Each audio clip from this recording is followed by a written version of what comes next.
आइए तो प्यारे बच्चों हम स्टार्ट करते हैं।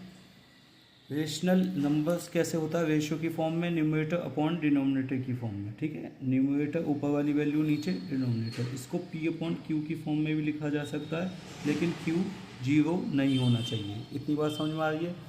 तो यहाँ तक हमने शुरू कर लिया। अब हम देखते हैं 1/0 का कुछ खेल, 0/1 का खेल। 1/0 को मैथमेटिक्स में अनंत बताया गया है, इनफाइनाइट बताया गया है। 1 क्या है? पुरुष है। 1 क्या है? पुरुष है, ईश्वर है। 0 क्या है? प्रकृति है, जैसे नेचर है, मदर है, यूनिवर्स है, ठीक है, अर्थ है। ये गोल सर्कल में रहती है, तो इसको हम 0 से डिनोट कर रहे हैं। 1 को हम ईश्वर की, जैसे राम है, कृष्ण हैं, शिव हैं, तो आप इनको रिप्रेजेंट कर सकते हैं। ठीक, तो इस प्रकार से 1/0 यानी कि प्रकृति पुरुष के चरणों की दासी है। पुरुष कौन है? ये परम ब्रह्म पुरुष है, भगवान श्री कृष्ण हैं, राम हैं। ठीक, उनकी जो है ये पृथ्वी उनके चरणों की दासी हैं, सेवा करती हैं, और माँ भी हैं। जब वो पुत्र रूप में आते हैं तो ये माँ भी बनती है। दोनों ही केस आप देखना उलट पुलट के। जब भगवान आए, चाहे वो चक्रवर्ती रूप में, चतुर्भुज रूप में राम आए या कृष्ण आए, तो उनको माँ ने प्रार्थना की जी आप पुत्र रूप में भी आओ। तो माँ दुखी होती है तो पुत्र रूप में आते हैं भगवान।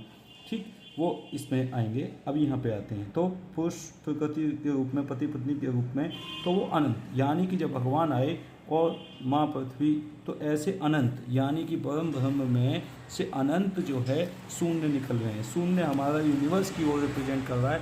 तो एक परम ब्रह्म में अनंत जो है वो निकल रहे हैं। क्या? शून्य, अनंत यूनिवर्स निकल रहे हैं। ऐसे अनंत ब्रह्मांड हैं जो भगवान श्री कृष्ण या कारणोदकसाई विष्णु या महाविष्णु के श्वास से, ब्रह्मांड से निकलते हैं। ऐसी शून्य शून्य शून्य शून्य अनंत ब्रह्मांड ब्रह्मांड ब्रह्मांड ब्रह्मांड यूनिवर्स यूनिवर्स यूनिवर्स यूनिवर्स, एक में से ही, उनके श्वास में से अनंत यूनिवर्सेस निकलते रहते हैं। इसलिए ये एक परम ब्रह्म में अपने आप में है, और ऐसी बहुत सारे हैं शून्य। तो ये ऐसा स्वरूप, ऐसा आपको जो फेस देखने को मिल रहा है, 1/0 की शेप देखने को मिल रही है, ये अनंत को रिप्रेजेंट कर रहा है, नंबर 8 को रिप्रेजेंट कर रहा है, और ये राधा कृष्ण को रिप्रेजेंट कर रहा है। ठीक है, नंबर 8। तो अनंत भगवान श्री कृष्ण एवं राधा दोनों एक साथ प्रकृति एवं पुरुष हो जाते हैं, एक साथ। ठीक, दोनों, और ये अनंत बन जाते हैं। अब जब प्रकृति को हम ऊपर रखते हैं, डिवाइड करते हैं पुरुष के द्वारा, इसको बांटते हैं।